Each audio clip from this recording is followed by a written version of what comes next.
Hello and you're welcome to the Big Tech Show with me, Adrian Weckler. Now, fuel and electricity prices, they're going through the roof. There is one thing maybe that you can do about it and help the planet while you're at it, and that is to put in solar panels on your roof. How easy or hard, though, is that to do? How expensive is it? Can it cover your heating, for example, as well? Should you get storage batteries? Or is that a waste of money? How many solar panels do you need? And how much of a dent might it really put in your monthly bill? In a country that is known for cloudy, rainy days and dark winters, as well as some sunshine that we get in months like May and June. Well, Paul Deane is Senior Lecturer in Clean Energy Futures at University College Cork, Ireland. Paul, first of all, welcome to the podcast. Thanks, Adrian. Thanks for having me. Now, let's start with just a few of the basics. Yeah. Some basic cost issues. How much are we looking at for a basic home solar system for panels on your roof? Yeah, good start. Look, if you're sitting at home today and listening to this, typically in most Irish households, about 8 solar panels on your roof will suffice. That will meet most of your needs. Now, when you say suffice, what do you mean by that? That is probably the optimal size, because anything more than that, you're going to be selling more to your grid. So, do you mean that cover? Like, what does that cover? What will 8 solar panels cover? That will cover about 40% of your annual electricity usage. So that will allow you to generate 40% of your electricity across the year. Now, you mentioned about the sunshine. So this is maybe painfully obvious. Obviously, in the wintertime, you're not going to be generating an awful lot of electricity. So most of that generation, that 40% across the year, Adrian, that's done between April and the end of September. So very, very low electricity bills across the spring and the summer and into the autumn. Now, just can I ask you about that? Low electricity bills, if your electricity is just for things like your washing machine, your kettle. What if you're a house like mine and all of your everything is electricity, your heating as well?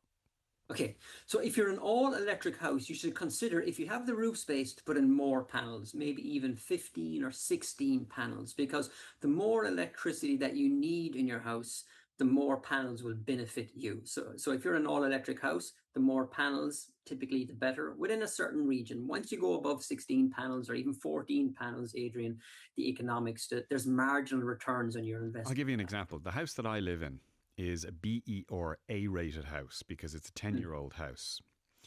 There are 3 of us living in it. We don't have solar panels. Everything, it's all electric heating. My electricity bills in the wintertime, even though it's a BE or A-rated house, are around €750 per 2-month cycle. How much do you think in a winter billing cycle 16 solar panels could take off that? Over the winter cycle, very little, Adrian. Very little. Very little, because we're using our heating system a lot during the winter season, and it's just not very sunny. But so when you're thinking about solar panels, it's important not just to think about an individual season in isolation. You got to think it across the year. So you're going to make very little saving on your overall electricity bill over the winter months. Where you will bank and make those savings, then, Adrian, is kind of from the end of March up until the end of September onwards. For me, you get very low bills over those times. Even though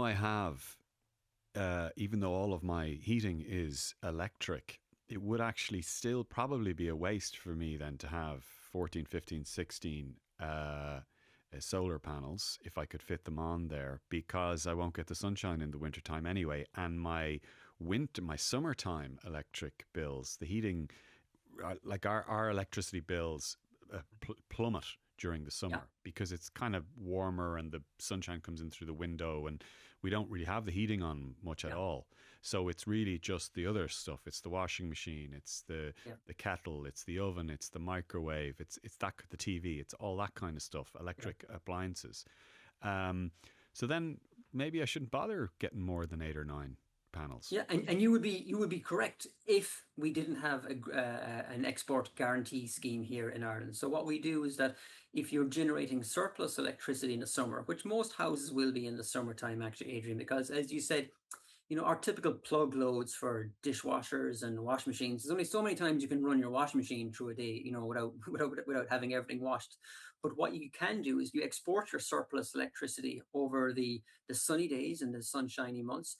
And that allows you to build up credit on your electricity bill. And you can bank that credit over the year. And then you can draw down that credit then slowly when it comes to the winter months. So typically, you're able to build up a store over the summer months. So you're using the electrical grid like a big battery. Now that sounds And then brilliant, but would I yeah, be right in thinking that the amount I sell or export, the word you use is export, the word I'm going yeah, to use is sell the electricity yeah, from my solar panels back to the SB or whoever it yeah, is a fraction of the price that I buy from the ESB. So in other words, if I were buying from whoever it is, Electric Ireland or Bord Gosh Energy at say, for argument's sake, €10 a unit, yeah, I'm selling it back at maybe 10 cents a unit or something. So when you say I'm banking, I'm yeah, storing the amount in terms of credit, yeah. is it really just a pittance? I mean, is that a way to think about it?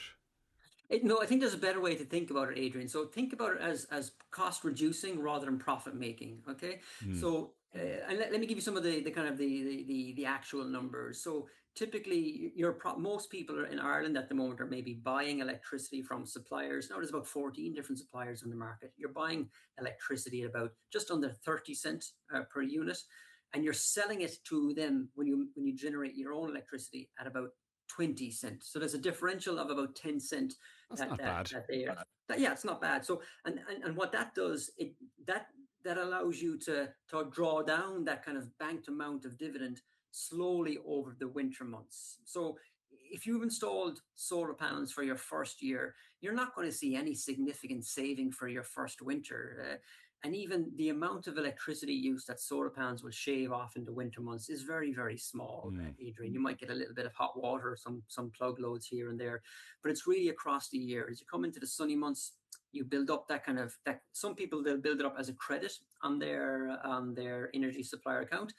So your account might go into credit over the summer and the autumn months, and then you slowly draw down that credit then Is over there a the winter. limit though as to how much your credit builds up? Good question. And this is where people have to be very careful because now most suppliers don't have a limit. Some suppliers do. Okay. So you got to be careful before you sign up to supplier. Do your homework, read that small print. Most suppliers will allow you to build up credit and roll it over to the next year. Mm. There's a couple of suppliers, Adrian, that may not allow you to do that. Okay. Okay, so what what I'm getting at here really is if I were to if I because that sounds like an interesting strategy. Yeah. I will not. I'll go ahead and I'll get 10 or 12 solar panels, and I won't worry if I'm getting a little bit too much for the summertime because Yeah. I'm going to bank some of it. And the Yeah. differential that you've talked about, 30 cents versus 20 cents. In other words, I'm going to be able to sell it back at around 20 cents to the supplier. Yeah. That's pretty good. That means I might get the value of that or something around that from the supplier. I'm happy enough with that. However, if they then cap that at like €200 or €300 or something like that, then I'm thinking, oh, okay. So Yeah. it doesn't really matter if I buy a few extra solar panels because they'll say, well, we'll buy a certain amount off Yeah. you, but then we'll only give you a credit for a very small amount. And maybe you shouldn't have bought those extra solar panels, or maybe you should have only bought Yeah. one or two extra solar panels instead of four. Yeah. Yeah, and this is what the SEAI, the Sustainable Energy Authority of Ireland, would recommend. They kind of cut your cloth to measure. If you don't have electric heating, if you don't have electric car, then 8 panels will typically be enough to meet your plug Mm. loads. If you do have an electric car, if you have electric heating, well, then a bigger system will suit you. So, but there is an element of taking a leap of faith here. These panels will be on your roof for 25 years. It's very difficult to understand what the price of energy will be in 25 days, not to mind 25 years. So there is that element of will that tariff always remain in place? My intuition or my advice, Adrian, is that kind of be careful. The export tariff that suppliers are offering us at the moment are incredibly generous. I don't really know actually how they're making money on some of these tariffs, so they might not last. Uh, um, And just at the could you prices they are today. just maybe explain to me, do we know whether or not there is an overarching regulatory structure which governs whether or not they will continue to offer those tariffs, what levels they might set it at, whether they're under any compunction, in fact, to offer those tariffs to us or at what level? Yeah, so there's a regulatory structure that states they must offer tariffs, but there's no stipulation on what level. So it's the market kind of So it's decides competitive. really. It's competitive, Okay. yeah. And you see, there's a good range. There's anything from from 13 or 14 cents per unit up to 20, even a little bit over Well, 20 then in cents per theory, unit. Paul, the more of us who have solar panels, the more of the installed household base in Ireland that have solar panels, the more competitive the market will be, the more that we would get better rates, maybe. Yeah, you think so? Now, it very much depends on how the suppliers view this. Some suppliers take a kind of a loss leader approach. They kind of get you in as a customer and they'll hope to maintain you as a customer. Some suppliers will actually do the installation for you and they will make some money out of the installation themselves. So they'll cover a little bit of their plan by that. So there could be some It's well promotional worth looking pricing around. going on. Yeah. Exactly. Yeah, So yeah. And it's well worth looking around. where does all that leave then the question of batteries? Because there are a lot of deals in the market now that will offer you, say, 8 solar panels plus a battery for a Yeah. fixed for a fixed price, maybe €10,000 or something. We haven't actually mentioned pricing yet. The pricing I've seen is somewhere between 7, 8, €9,000 for around 8 panels with a small to moderately sized battery. Does that sound about right?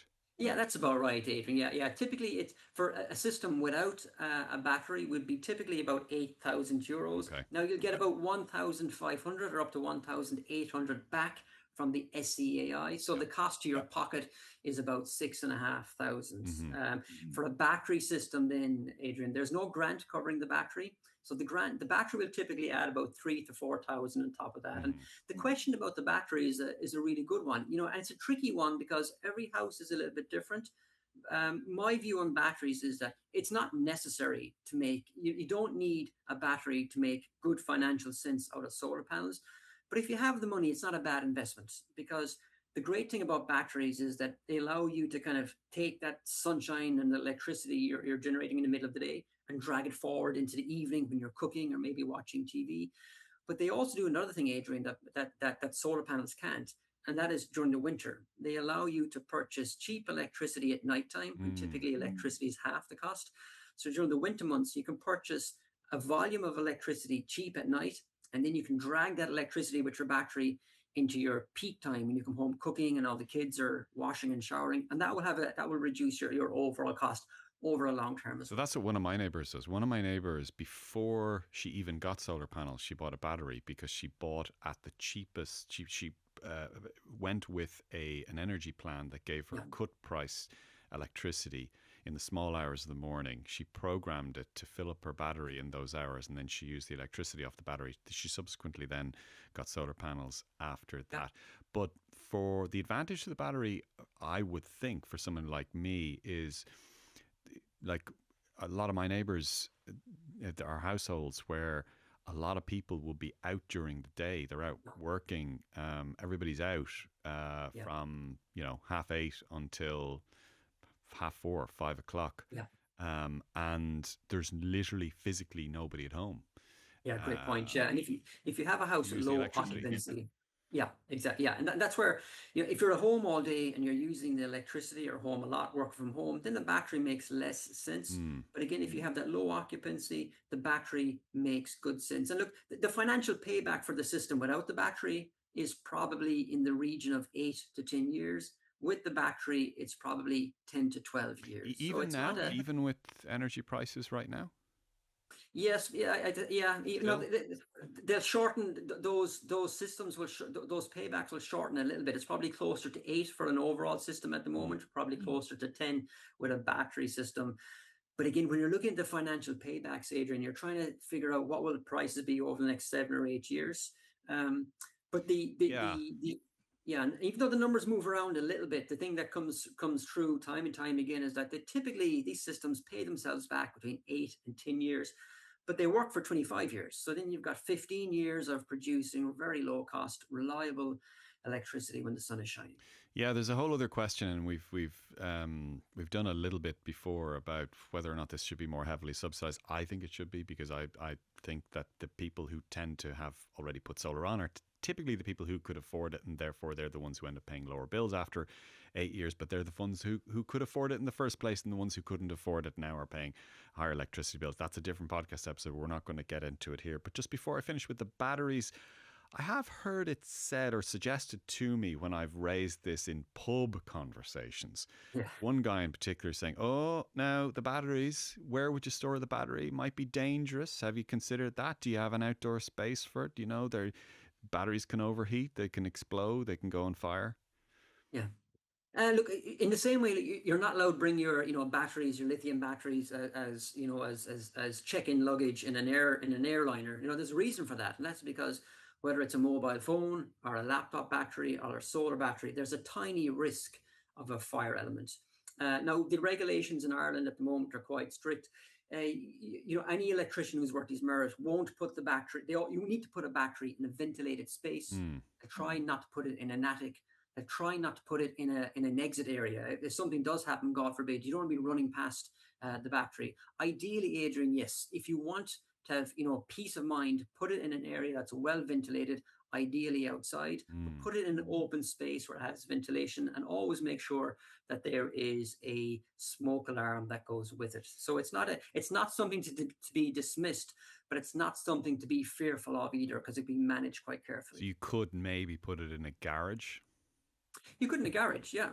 Like in the UK at the moment, they've made some recommendations rather than obligations for installers. Again, put it in a well-ventilated space. We actually used to have this problem, Adrian, with the fuse boards in Irish homes going back 20, 30 years. If you go into an old house, you're walking out the back door, the front door, you're probably walking out under the fuse board. Now, putting a fuse board over an exit area is not a great idea. So the regulations changed. Ideally, in a garage, in a battery, if it's going in a loft space, make sure it's well ventilated, and always make sure that there's a smoke alarm in any area that has kind of high electricity usage. So in our estate where I live, most of the homes are east-west pitch roofs. Now, there are a few of them that are south, and those that are south, they're mostly the ones that have gone for solar, and those of us that are east-west are mostly the ones who haven't. Is there a big difference between east, west and south? It's not ideal, but not impossible. You're going to lose about 20% of your overall 20%. Yield. And does that mean that I can compensate for that by adding 20% more? Yeah, and that's what installers will typically do then, Adrian. They'll oversize the east-west. They'll put in extra panels on the east-west to compensate for that. So a couple of things you got to think about. You got to think about first of all, the orientation of your roof. East-west, not ideal, but not impossible. You got to think about your chimney. Your chimney will cause some shading on the solar panels. So the orientation of your chimney, if it's a high chimney, it can cast a long shadow, particularly in the spring and autumn months. You got to think, Adrian, about what kind of slates you have in your roof. If they're old, kind of what do they call these concrete slates, or things like asbestos, installers won't go near. You're kind of hoping they're going to last for 25 years, the slates, right? And that's the other thing. A good installer worth their merit will always take a good look at your roof and give you good advice in terms of the structure of the roof, the battens, the slates, the tiles. Some homes in Ireland, we went through a kind of a phase of putting on dormer and Velux windows onto a lot of that will limit the spacing a little bit. So having space on your roof, if you're in a semi-detached, the space can be quite tight sometimes, particularly when you take into consideration the shadow from the chimney and any kind of dormer rooms that kind of punch out. And in terms of, you mentioned the roof, the pitch of the roof, does it make much of a difference whether it's a steep roof or a slightly moderate roof? Like even the area that I live, in the part of Dublin where I live, there's different styles in terms of the way the houses and the roofs from different eras, and some of them have very gently sloping roofs, and some of them have quite steep sloping roofs. Yeah. Which are better? Yeah. So it's not a showstopper, and you're kind of stuck with the roof you have as long as it has a tilt on it. It's the orientation is more important than the pitch. Typically, 15 to 20 degrees for our latitude is kind of what they look for. What does that mean? So if you were to take, say, let's say 45 degrees for those listening, 45 degrees is, let's say, That's a perfect, half a right angle. Yeah. yeah, it's half of a right angle. Where are we in terms of 15 to 20 degrees? So lower than that again by half. So in other words, it's Yeah, a gentler slope. It's not. gentler It's slope. gentler rather than steeper. So you're better Yeah. off to have a gentler sloping roof, and you're worse off if you have a steeper slope. And the idea there, I suppose, is that maybe when you get more sun in the summertime, it's higher, therefore it's shining down on the roof, and that's why you want the gentler sloping roof. Whereas maybe in the wintertime, those with the steeper sloping roof, if you have a south-facing steep sloping roof, if the sun is lower, maybe you get more of a bang for your buck. Yeah. It comes back to the amount of sunshine that's kind of incident on your panel. Mm. But again, I just caution with the pitch. I wouldn't be too worried too much about the pitch. It's the orientation that would really be the one Yep. that is the primary determinant of how much sunshine So you're that getting. so And as another, well, that means if you're unfortunate enough to only have a north-facing pitched roof, it's probably just a waste of time, right? yeah, and what would be the big thing there? It is the north-facing element would really kind of make things. It would really compromise the financial integrity of the whole No, but design. I'm going even further. I'm saying just don't do it. It's a waste of time. Well, then you look at your garden. If you have a garden, you can have ground mounted solar as well, which is another Mm. option. So I live down here in West Cork. I have an old roof that's relatively small, poor orientation. So I have ground mounted solar on Okay. my back garden. So they're the same kind of concept, Adrian. What they are is just instead of putting solar panels on your roof, they're just pitched at an angle on a frame out here in the back garden. And a small bit ground mounted solar, intuitively you think it would be cheaper because you're not getting people to go up on your roof, but they're a tiny bit more expensive because you have to get a frame, you've got to get Mm. ballast, there's a bit more ducting and cabling that needs to be done. So if you haven't got the roof and if you've got the garden space, go for that. But if you don't have the garden space, maybe a shed or a garage. And if you don't have that, you're kind of snookered. Do you need an inverter? What do you need for that? Yeah, you need an inverter. So now that kind of comes with the package. Okay. Again, the installers will have he or she will have they'll talk about the panels in the Yeah. inverter. The inverter is a clever piece of technology. Actually, the type of electricity that solar panels produce is what we call direct current. There's no pulse in it. Mm. For our laptops or our televisions or washing machines, they need AC electricity. That's electricity with a pulse. And what the inverter does, it just takes the straight line electricity coming from the panels and chops it up into a tiny little curve and sends it into your house. So your appliances don't know the difference. They're not able to tell the difference between the electrons coming from the big power lines outside your house or the electrons coming from your solar panels. So it kind of tricks your appliances into thinking the electricity is the exact same electricity as the grid. So you can use it in any way. So typically, Adrian, the price of your system will always include An inverter. brackets to mount it to your ceiling and the inverter and any bit of cabling then that's required to connect it from your And roof would that into the also, fuse box. like for a house like mine, where everything is electric, including the heating, would that also work with a house like mine? Is there a special system, a special type inverter needed where it's also going to cover heating? So the inverter is the same for most systems, Mm. except if you want a battery. If you want a battery, you need a slightly different inverter, just of the way the mechanics of the battery work.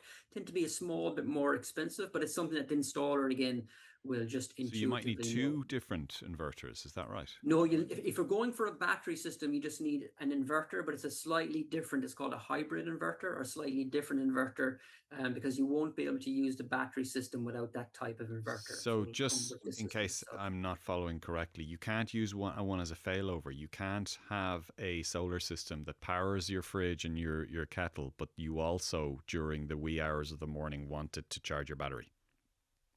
You'll only ever have one inverter, and the Right. type of the inverter will be suited to the system that you have. Ah, okay. That's interesting. I wasn't aware that you couldn't have both. That you could only, Uh, that you could only, that you had to choose between having solar panels that only power a battery and nothing else, or solar panels that can work with your electricity. no, you can have solar. You can have both. Sorry, Adrian, I Yep. misunderstood you.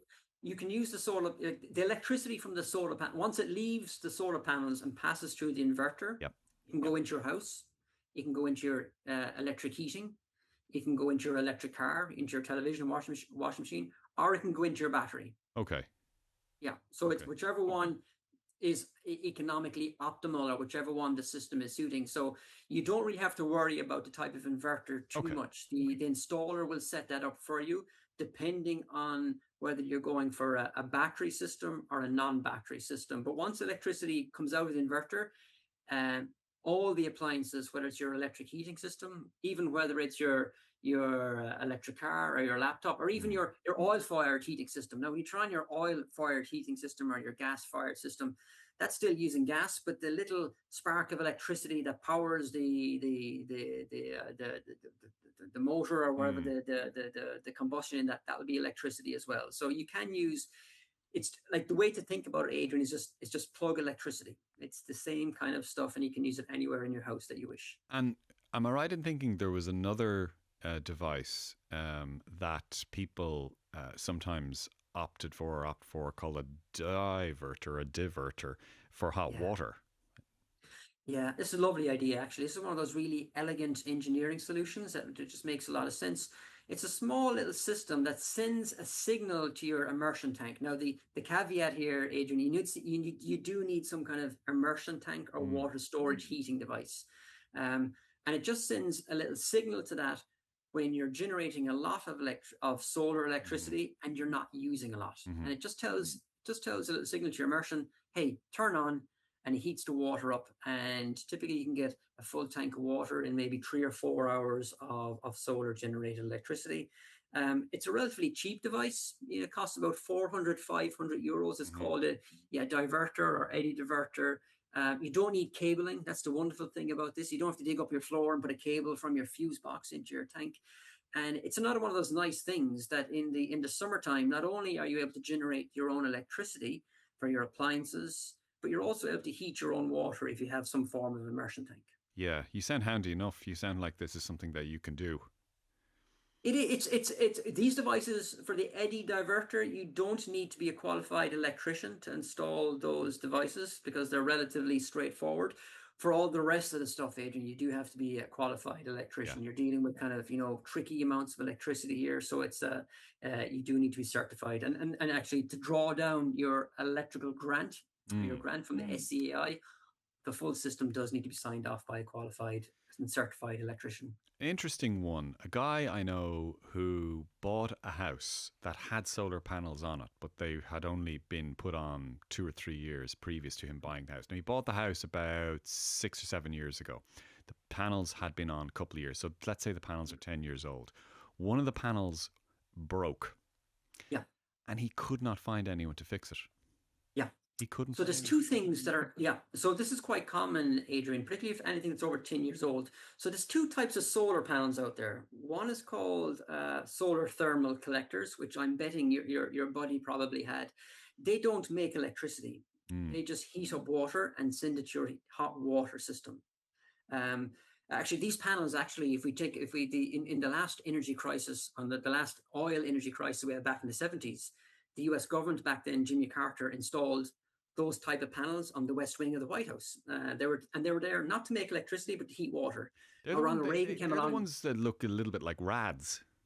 Yeah, they're like circular evacuating Yeah. tubes. Yeah, they look a bit. They're quite distinctive. And actually, just Ronald Reagan came and took them off. Actually, in I '86. actually think I think my friends' panels, they're not the thermal ones. I think they're the PV ones The that we've been PV. talking about. Okay. Yeah. So typically there's been a kind of a leap in the development of the technology in the last 5 or 6 years, in terms of standardization of the technology. And primarily this has all happened because of what they're doing in China. Mm. China figured out the technology. Primarily they borrowed a lot of the developments from what Germany were doing, what was happening in the They States around borrowed it.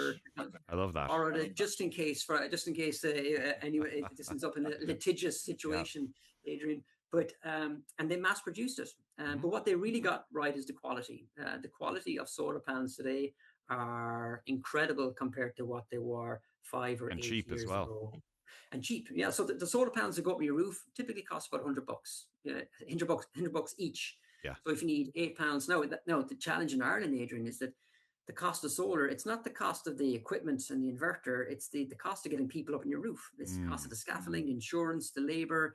the certification. That's really the bulk of the cost in Ireland. And that's why I always say to people, if you're interested in getting solar, always try and get 3 quotes from local suppliers or big brand suppliers. Chat to your neighbor who's got it done, because there's a lot of competition in the market at the moment for installers out there. So the materials are relatively cost effective and cheap. It's the labor and the equipment that goes with it that's really driving up the cost of solar. We heard, I was writing recently about the European Commission, and we've heard a lot about this drive to try and get Chinese equipment, mainly Huawei and ZTE, out of telecoms networks in around Europe, mainly 5G, but also now fixed line as well. But a very underreported part of that story is actually solar panels as well. Yeah. And that might be, I wonder to what extent that might affect us in the years to come. Yeah, and it's not just solar panels, actually, Adrian. I think if you look at Huawei, you're looking at batteries, and I suppose the apps and the tech that comes with powering these batteries is, Huawei are a big brand name, so they are, and it's quite a subtle revolution, really. The solar panels on most roofs at the moment will be Chinese, and it's some form of Chinese technology that will go with the inverter or the technology, tend to be the dominant source. What impacts that will have for security and cyber, etc., I don't know, but they are the brands that tends to be dominating at the moment. Do you know, I haven't heard any security expert yet suggest that the solar panels on your roof might be a security weak point, but maybe it's there. I mean, there's probably a reason why the Commission is putting that stuff on the list. Yeah, look, it's difficult to know. But and a lot of these things have different apps and different, different internet protocols, etc. Like the one thing I will say about security, in terms, there's a cyber element, and let's park that for a moment.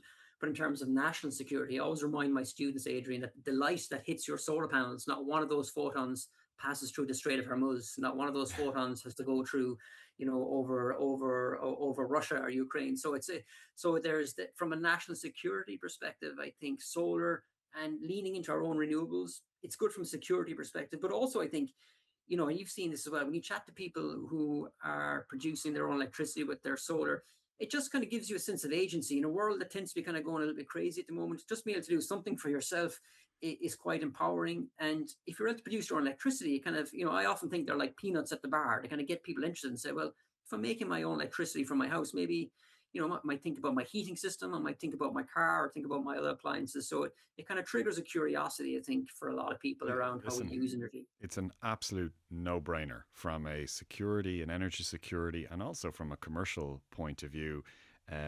In the States, ironically, I travel a lot in the US. In the US, solar in a lot of rural states is seen as a survivalist or an off-grid thing. It's not seen as the environmental thing that it is over here, which is, I mean, Elon Musk is the #1 solar guy in the US.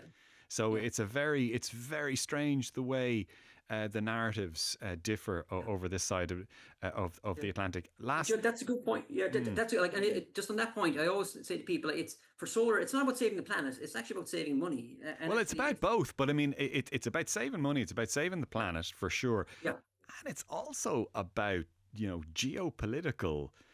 Security as well. I mean, Ireland is never going to run on solar completely. Yeah.